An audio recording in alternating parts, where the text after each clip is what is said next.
Hello friends, कैसे हैं आप लोग। आई होप सब ठीक होंगे। तो आज हम करने जा रहे हैं relationship between average product and total product. So शुरू करने से पहले I will request you people to like, share and subscribe my channel. Let's begin with the topic. और काफ़ी टाइम से जो लेक्चर्स थे वो अपलोड नहीं हो पा रहे थे because I was bit busy with my exams and there were other things also.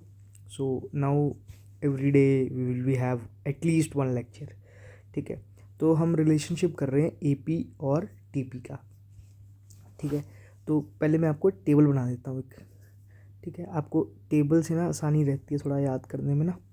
I hope कि आपको एवरेज प्रोडक्ट और टोटल प्रोडक्ट पता होगा। अगर नहीं पता है तो मैंने इसके ऊपर ऑलरेडी लेक्चर्स बना चुका हूँ, आप उस लेक्चर को जाके देख सकते हैं, आपको पूरी नॉलेज मिल जाएगी। ठीक है, तो let's begin. I am drawing a table, a schedule. ठीक है, यहाँ पे यूनिट्स आ गए। ठीक है, इसमें टीपी आ गया, इसमें एमपी आ गया। यूनिट्स क्या है, 1 2 3 4 5 6 7 8 9। ठीक है, टोटल प्रोडक्ट कितना है, 2 5 9 12 14 15 15 14 12। ठीक है, एवरेज प्रोडक्ट, सॉरी एपी लिखना था, एमपी लिख दिया मैंने। एवरेज प्रोडक्ट क्या होता है, तो एपी इज़ नथिंग बट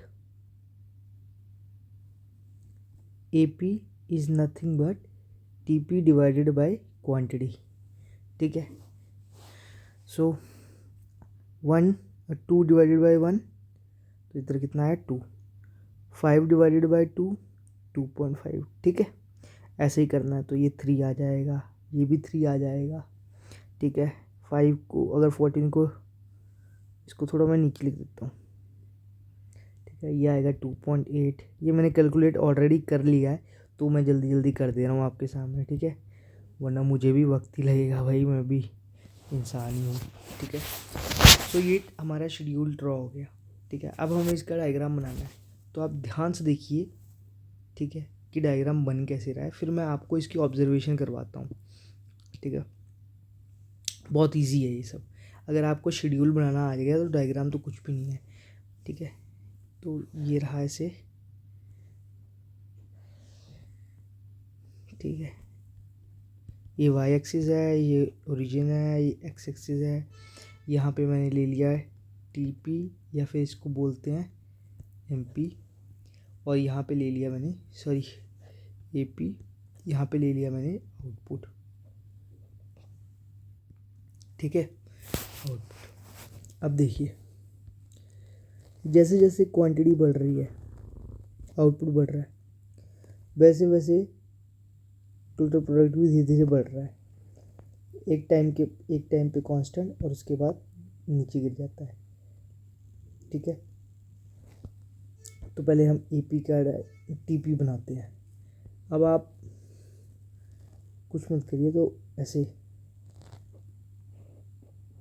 इसको वाई एक्सिस पे आप बना लीजिए 1 2 3 4 6 7 8 9। ठीक है,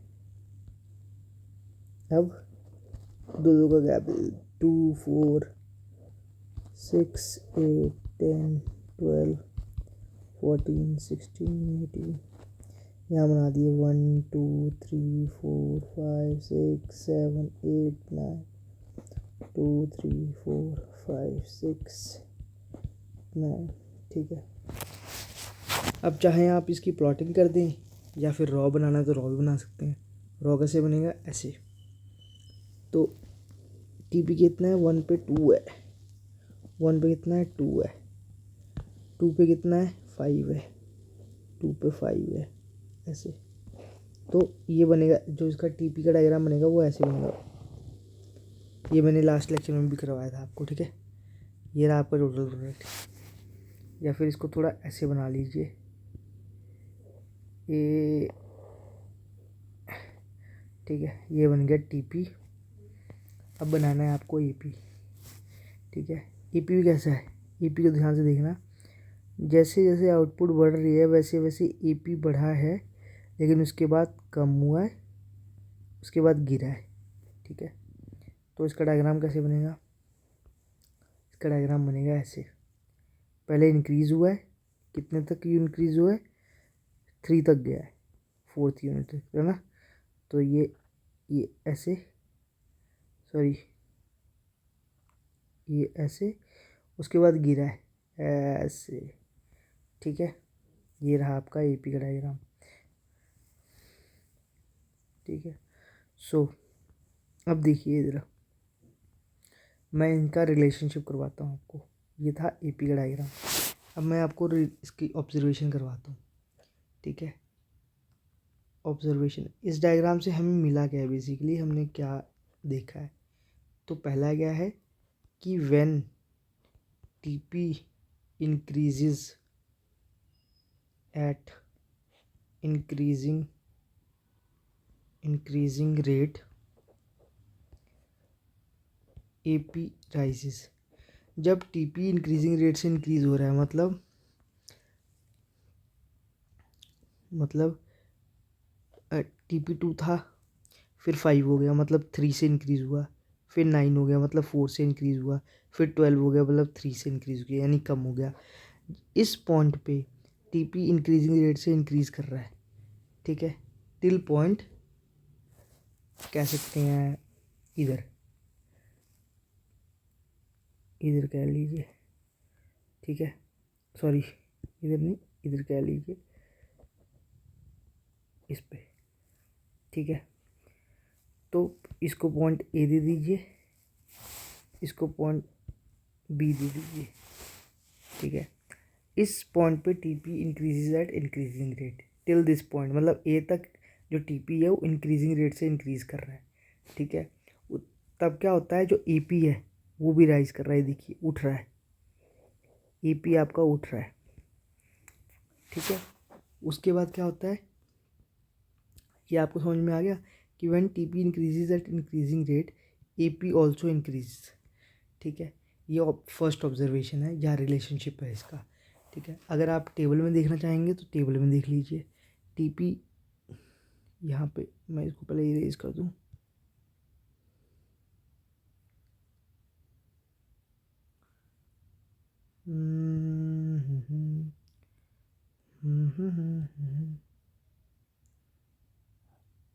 ठीक है, सो देखिए, ठीक है, तो TP2 था, AP भी 2 था, TP5 हो गया, 3 से इंक्रीज़ हो गया, तो AP भी 2.5 हो गया, फिर इंक्रीज़ हो गया। TP9 हो गया, यानी 4 से इंक्रीज़ हो गया। ठीक है, 4 से कैसे इंक्रीज़ हो गया कि 5 से 9 पे चला गया, तो कितने का डिफरेंस है? 4 का, यानी 4 ऐड हुआ है तो जाके 9 हो गया। तो यहाँ पे भी 2.5 से ये 3 हो गया, मतलब जैसे जैसे TP इंक्रीज़ कर रहा है वैसे वैसे AP भी इंक्रीज़ कर रहा है, मतलब TP जब तक इंक्रीजिंग रेट से इंक्रीज़ कर रहा तब तक। ये पहली ऑब्जर्वेशन थी। ठीक है, और वो हमको टेबल में तो दिख गया, डायग्राम में कहाँ दिख रहा है? ये रहा, पॉइंट A तक। ठीक है, या फिर AP में पॉइंट B तक। पॉइंट A TP में दिख रहा है हमें, पॉइंट B AP में दिख रहा है। ये दोनों क्या शो कर रहे हैं कि as TP increases at increasing rate AP also increases. ठीक है, ये पहला डायग्राम, ये पहला ऑब्जर्वेशन था। दूसरा ऑब्जर्वेशन क्या है कि when TP begins to rise at diminishing rate, जब TP डिमिनिशिंग रेट से राइज करता है। डिमिनिशिंग रेट का मतलब क्या होता है कि पहले जहाँ वो 5 से इंक्रीज़ हो रहा था या 4 से इंक्रीज़ कर रहा था, अब वो 3 से करेगा, फिर 2 से करेगा। ये होता है डिमिनिशिंग। इंक्रीज़ तो हो रहा है लेकिन जो डिफरेंस है या डिमिनिशिंग या इंक्रीज़ है वो कम है, यानी पहले 5 से कर रहा था, फिर 4 से करेगा, फिर 3 से करेगा, फिर 2 से करेगा। तो मतलब इंक्रीज़ कर रहा है लेकिन जो डिफरेंस ऑफ इंक्रीज़ है वो कम होता जा रहा है धीरे धीरे, उसको बोलते हैं डिमिनिशिंग रेट। ठीक है, सो जब TP बिगिन होता है राइज डिमिनिशिंग रेट से, तो AP क्या होता है? AP इज़ मैक्सिमम हो जाता है। AP एपी मैक्सिमम हो जाता है एंड कांस्टेंट रह जाता है।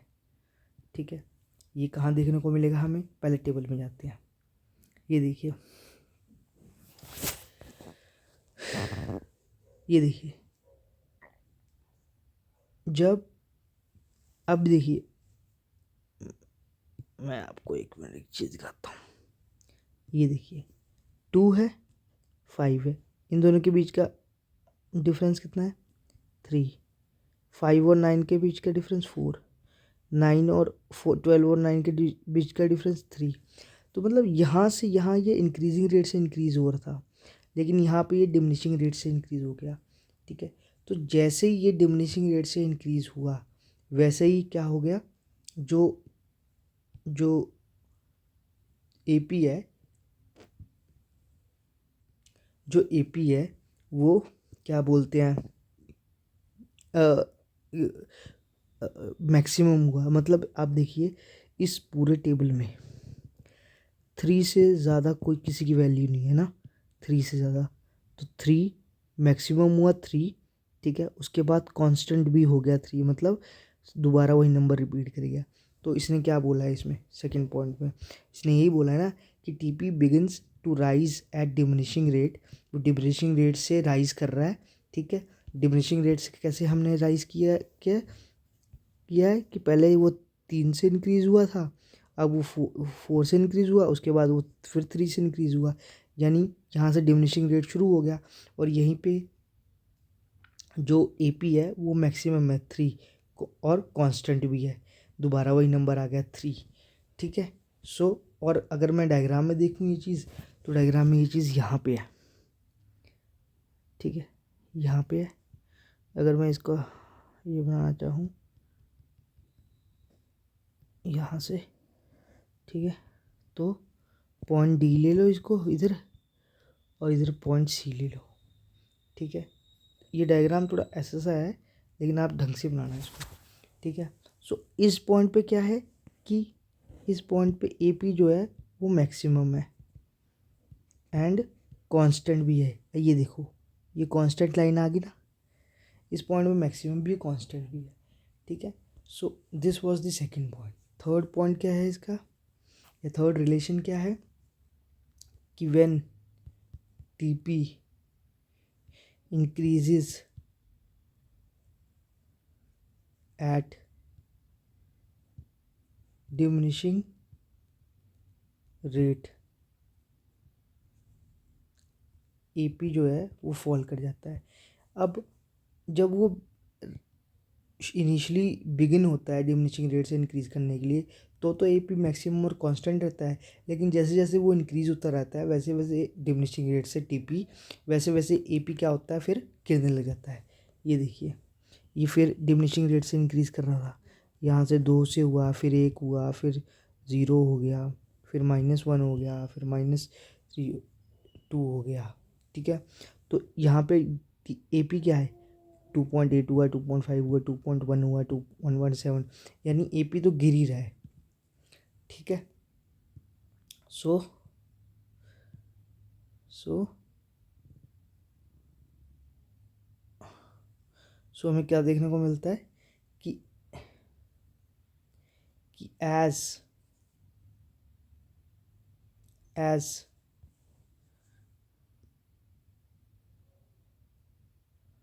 ठीक है,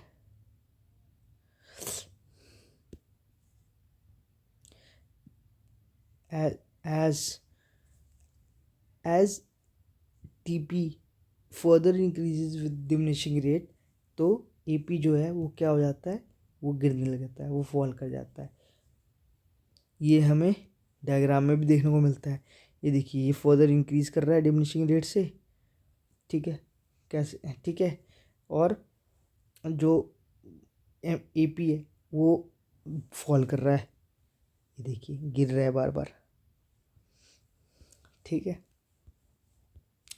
फोर्थ पॉइंट क्या है इसका, फोर्थ पॉइंट बोलता है जब टीपी मैक्सिमम होता है, when TP is maximum and constant, जब टीपी मैक्सिमम और कांस्टेंट होता है तो एपी क्या है, एपी फिर फॉल कर रहता है, AP फॉल ही करता रहता है, ठीक है। तो ये मैक्सिमम और कांस्टेंट कहाँ पे होगा, इधर होगा कहीं। इस पॉइंट पे भी देखिए तो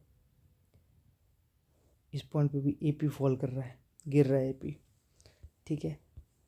अब फिफ्थ पॉइंट क्या है कि TP डिक्रीजेस। अब TP डिक्रीज हो गया। डिक्रीज कैसे हो गया, टेबल में देखो, ठीक है। 15 से 14 हो गया, 14 से 12 हो गया, तो यहाँ पे TP जो है वो फॉल कर गया, डिक्रीज हो गया। तो जो AP है,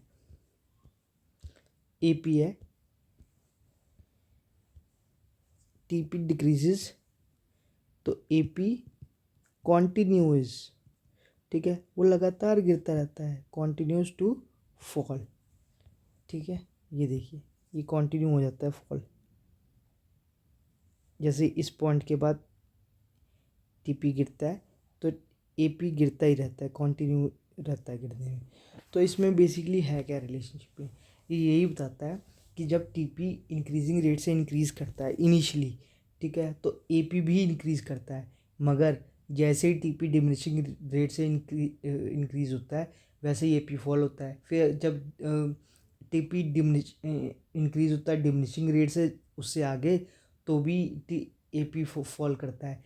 जब TP मैक्सिमम हो जाता है और कांस्टेंट हो जाता है तब भी AP फॉल होता है। जब TP डिक्रीज़ होता है तब भी AP डिक्रीज़ होता रहता है, ठीक है।